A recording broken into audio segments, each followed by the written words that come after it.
Okay, just recently I've had a number of people ask me how to change gears with a crash box, and I got myself a bit of a hold up here, so it's a perfect time to try and make a little video about it to help those guys out. So what we've got ourselves here is an 18-speed Eaton Fuller crash box. Now we can tell it's an 18-speed because we've got ourselves a grey little switch here.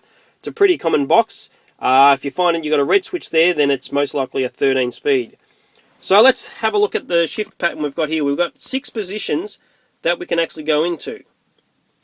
Now a left and up is reverse, left and down is low. Now to get into both of those gears you push across obviously, then you have to apply yourself a bit more pressure and you'll break the spring pressure, and then you can go across to go up to reverse, down for low. Now the reason that you have to push across and break that pressure is for when you're chasing first and second, you can't accidentally, go over to reverse or low.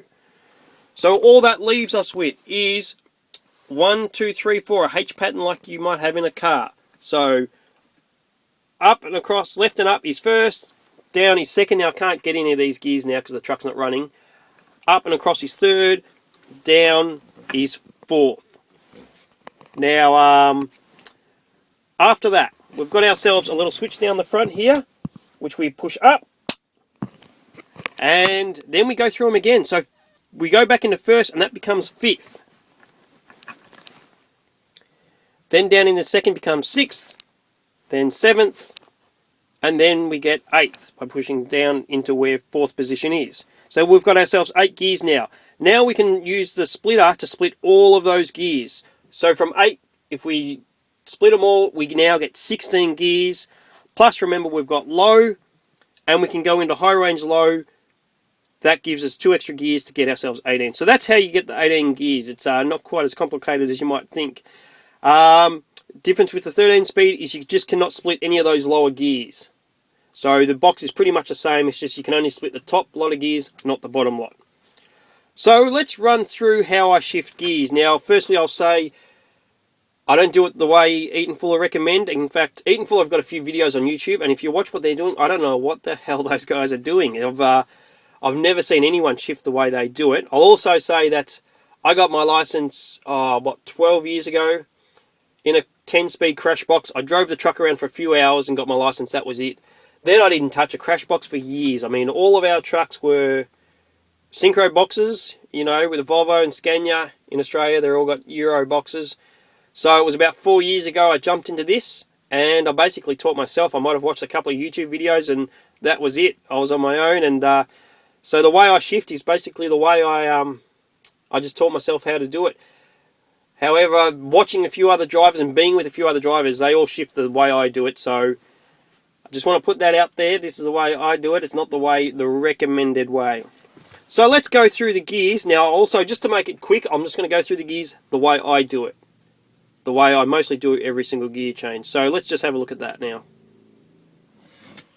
Alrighty, now we'll start off by getting into second gear. That's usually what I take off in. So now we can't just push the clutch in and hop straight into second like you might do in a car. We have to apply the clutch brake, and that's done by pushing the clutch all the way to the floor. And we have to hold it there for anywhere between, 2 to, 10 seconds. Really depends on, your adjustments and all that. So if you've ever been behind a car at a set of lights and wondering why it's taking so long to take off, it's because he's waiting for the clutch brake to slow down the box. So we'll apply the clutch brake, wait for the box to stop, then we'll slip it into second gear. Now, I won't be able to do it, like I said, without the truck running, but we'll pretend we're into second gear. So then now we just take off like you would in a car, release the clutch, and on we go. Now we'll change gears at say around 1500 to make it easy to explain. That's probably where I change gears anyway. So we'll accelerate until we get up to 1500 revs. Now then we have to double clutch to change gears in the crash box. Now I suppose you don't have to actually double clutch, but you have to get the revving just right. So we'll get up to 1500 and we'll change gears. So we'll push the clutch in, pull it out a second, clutch out, clutch in, and slip it into third. Now we can't just slip it into third any time. We have to slip it into third at the right amount of revs. Now in this truck, the rev range between gears is around 400 revs. So what that means, if we pull it out of second at 1500, it will not go into third until about 1100. So that's how you get the timing for that gear shift.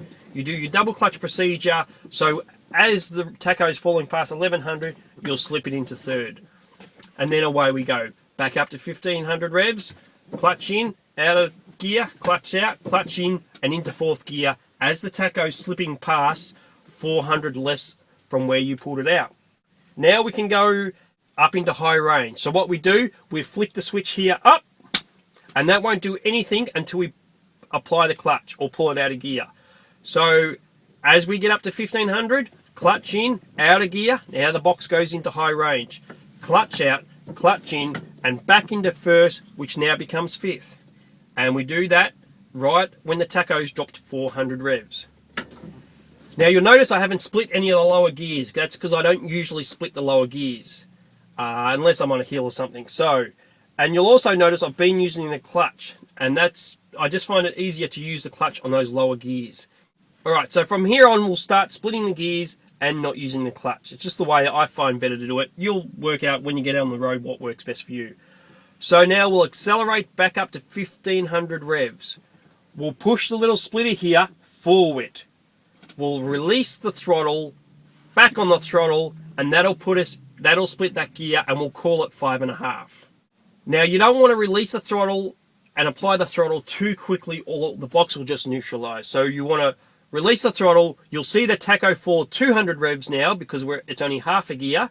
Once the tacho stops falling, then you can apply the throttle. If you do it too quick, you'll neutralize and you'll need to push the clutch in to make sure it goes through. If you were to use the clutch, you don't have to be too worried about it neutralizing because it'll make the gear change. Another way to do it, you might see some drivers do it, is they'll flick the switch forward, they'll release the accelerator, they'll pull it out of gear and then put it back in that same gear. And that's another way just to guarantee it changes gears. I like just to release the throttle and apply the throttle. Just got to be careful you don't do it too quick. Alright, so now we'll go through all of the gears, splitting them from here. So we're in 5.5. Once we get up to 1500 revs, I flick the switch back while my foot's on the throttle. I really want to make sure my foot's on the throttle. I put the switch back, off the throttle, and then straight down into sixth. And on the throttle, and we're on our way in sixth gear. Back up to 1500 revs, flick the switch, off the throttle, on the throttle, and now we're in 6.5. Back up to 1500 revs, pull the switch back, out of sixth, and straight up into seventh. Now remember, because we're splitting gears now, when we're going from 6.5 straight into 7, it now has to be when the tacho drops only 200 revs. So that gear shift, when you're splitting gears, has to be twice as quick as what it is when you're changing whole gears. So we pull it out at 1500 revs, and we make sure it's going in at 1300 revs. Back up to 1500, push the splitter forward, off the throttle, on the throttle, and we're in 7.5. Up to 1500 again, pull the splitter back, and down into 8 in the time it's taken for the revs to drop only 200, which is nice and quick. On the throttle, back up to 1500, push the switch forward, remember, while we're on the throttle, release the throttle, back on the throttle, and now we're in 8.5, and that's top gear. So we've gone up through the gears the way I go through it. Now let's go back down through the gears. Now, generally I go down through whole gears, but if I was to go down through half a gear, it may be in this top gear where I'm just coming into a town. So I like to make sure I'm on the throttle when I always move this, just the way I like to do it. So let's say I'm slowing the vehicle down to, say, 70k an hour, and I just want to drop down half a gear. What I'll do is I'll apply the throttle, so I might be braking. I'll apply the throttle, flick the switch back, off the throttle, on the throttle, then back onto the brake to slow down. That's just the process I like to go through to make it all nice and smooth. So every time I flick this switch, either forward or back, I actually make sure I'm on the throttle. Alright, so now we're down to 8th gear, or 8 direct. So we'll drop back to 7th gear. So now it's opposite to the way we were going up through the gears. So we'll apply the clutch, pull it out of 8th. Now we'll accelerate up 400 revs. So let's say we pull it out of gear at 1100. We'll accelerate up to 1500, clutch in, and then into 7th. Clutch out. Then we'll continue slowing the truck down, braking. Down to 1100 revs. Clutch in, out of 7th, rev up 400 revs to 1500, clutch in, and into 6. And we release the clutch. Then we continue braking, slowing down to 1100, clutch in, out of 6, rev up 400 revs, and into 5th. and release the clutch and continue braking. And we'll go down another gear just to show how to drop down the box. So once we slow down to 1100 revs again, we flick the switch down, pull it into gear, out of fifth, release the clutch, rev up 400 revs, and back down into fourth. Release the clutch, now we're down into fourth gear. And it's pretty rare that you'll go down through any more gears than that, unless you're really bringing the truck to a slow stop, and it's just you just continue the process. So usually what will happen, you might be in fifth gear and you're coming up to a set of lights, and that's it. You won't have time to go through any more gears. So what you'll do, just push the clutch in and out of gear. You might be down to say 30k an hour, and you'll just come to a stop out of gear and braking till you come to a stop. It might only be, look, 20 meters, and then you'll come to a stop. Then what I like to do, if I'm still in high range, just before I come to a stop, that's when I flick my switch down. Now, you know, so Eaton Fuller certainly don't recommend moving that switch at the front there while the truck's in motion and out of gear, but I find the best way to do it is do it just before you stop. If you do it once you've stopped, sometimes it won't actually drop down until you put your foot in the clutch and put it in gear and go to take off. So I like to flick that switch down just before I come to a stop. And that's it. Now we've gone up the gears and down the gears just the way I do it. Pretty basic. So if I was to give you some tips for when you're out there, now, let's say you're coming up to a stop sign. You don't want to come to a truck to a stop, right? Then have to take off again by using the clutch brake, pushing the clutch down, waiting 5 seconds, putting into second, and then taking off. So what you want to do in that instance is, just before you come to a stop, let's say you've got down to fifth gear, you've pulled it out of gear, you're coming to a stop. Now, just before you come to a stop, when you're doing about 3k an hour, if you apply the clutch, just slip it into second, it'll just slip in, and then you're ready to go. You don't have to wait for that clutch brake. So this will also work for the higher gears. Let's say you're coming down to about 5k an hour. If you slip it into third, then you're in third gear ready to take off. Or 7k an hour, slip it into fourth, and the lights change, and you're ready to take off again. Now, if you go up through any more gears than that, you'll find that you'll be too heavy a load, and you just won't have enough revs to do that in a higher gear. If I'm loaded, that's a struggle to do at fourth gear. So another thing you want to do is note down what speed you're doing at what revs. So I like to note what speed I'm doing in each gear at 1,000 revs. So where I'll use this, let's say I'm in an instance where, like I said, I'm coming up to a stop sign, or I'm even coming up to a left-hand turn, and I'm in an instance where I've had to pull it out of gear. So we're coasting at about 20k an hour out of gear. And now I can see I'm all good to find a gear and go on my way. So I know that if I'm doing 20k an hour, I look at my speedo, I'm doing 20k an hour.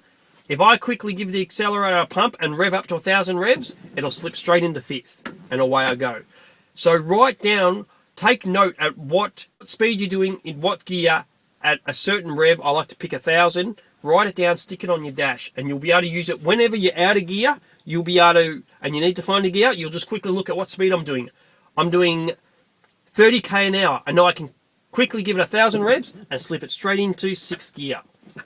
Or I'm doing 10k an hour. I can quickly give it 1,000 revs and slip it into third gear. So write them down until you can learn them off by heart.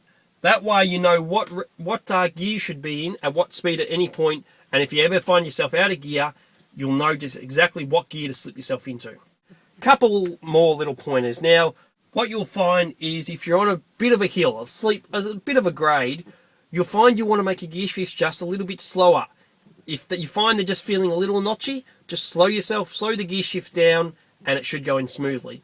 So the opposite effect is had when you're going down a hill.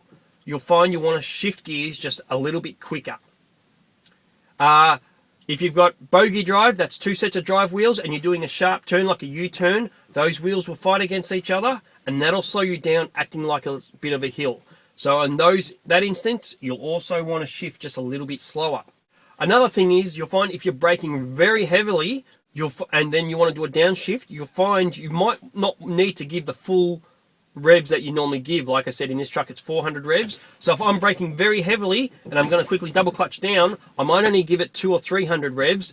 And it's just something I've noticed, that if I'm braking heavily, I don't need to give quite as many revs. So often on gear changes, it'll just feel a little notchy. It'll just not go in nice and smooth. and you'll have to look at it and go wonder why. Oh, I'm on a bit of a hill, I'm on a bit of a downhill, I was braking heavily. All these things need to be taken in. So it's a bit of concentration's needed with the crash box. If you're not concentrating on everything, the gear changes just won't be nice and smooth. And I like a gear change to be really nice and smooth. There's plenty of people out there now that don't use the clutch at all, and I find that the success rate of making those gear changes are not as high. Now, you'll never get every gear change right. That's one thing that bugged me at the start. It took me a lot longer to get the hang of at the start than what I thought it would be. And also it bugged me when I couldn't make every gear change perfect. But let me tell you this now. You'll never get every gear change perfect. You'll never go through an entire day without getting every gear change perfect. Now, the definition of what's perfect is different for every person. For me, it's getting in without any, not even grinding, without any bit of a nudge. You know, if it doesn't slip in perfect, to me, that's not perfect. So other people will say, I shift without a clutch perfect all the time. You'll go with them and there'll be little grinds of gears everywhere. But to them, that's just perfect. So it's whatever your definition of perfect is. I can tell you no one shifts gears an entire day to my definition of perfect. So that's the reason why I like to use the clutch on all of the lower gear changes, because the chances of making all of those gear changes 100% are not as high as the 5, 6, 7, and 8. So I remember when I just got this truck, I watched a couple of YouTube videos and I watched some guys floating gears and they were just shifting beautifully. I thought, heck, I hope I can change gears like them one day. I go back and watch those same videos now and I can pick up, now I've got some experience with this box, I can pick up the point where they're not getting the gears to my standards. There's just a little bit of a notch. And if you don't know what you're looking for, you can't pick that up. So if there's anyone out there now, you know, who hasn't got any experience and watches those floating gear videos, I can tell you they're not as good as they're not shifting as good as you might think they are.